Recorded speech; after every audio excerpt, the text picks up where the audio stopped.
Aujourd'hui, 4 août, on se rappelle celui de 1983 où de jeunes officiers portés par Thomas Sankara faisaient tomber le pouvoir du CSP, le Conseil pour le salut du peuple. Sous la bannière du CNR, ils ont procédé à de fortes réformes dans plusieurs secteurs et appelé à bannir l'impérialisme occidental.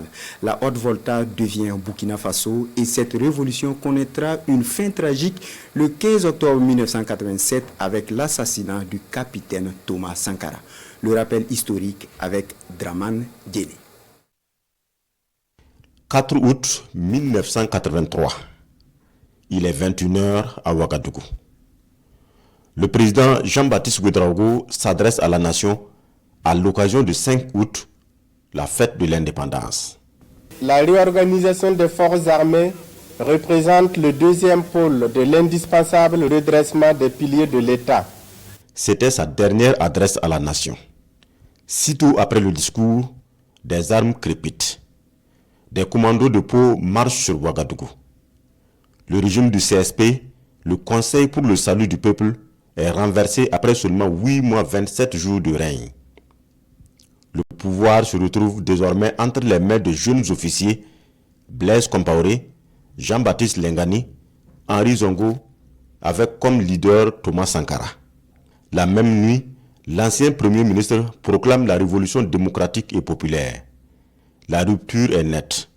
Un ordre nouveau règne sur la Haute-Volta, la révolution à l'africaine.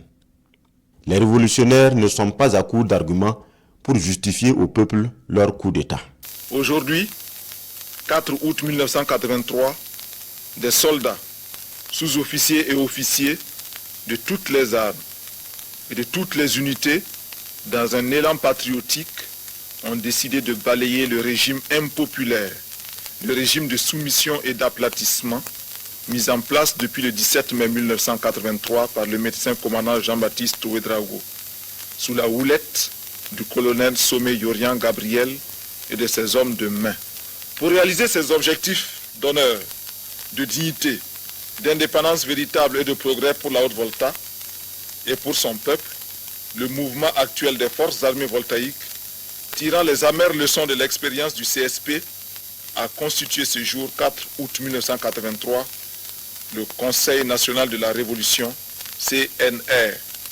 Le Conseil national de la Révolution invite le peuple voltaïque à constituer partout des comités de défense de la Révolution pour participer à la grande lutte patriotique du CNR et pour empêcher les ennemis intérieurs et extérieurs de nuire à notre peuple. Vite, la révolution déroule son programme. Le premier ennemi, l'impérialisme.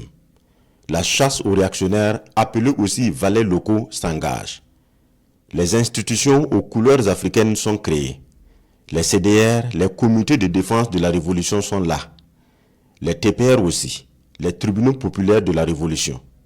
Gare à celui qui se met en travers de la marche. Des dégagements, des licenciements et des mises à la retraite d'office de fonctionnaires et de militaires jugés pourris planent sur les têtes. Le pays est en restructuration, soutenu par une forte adhésion populaire.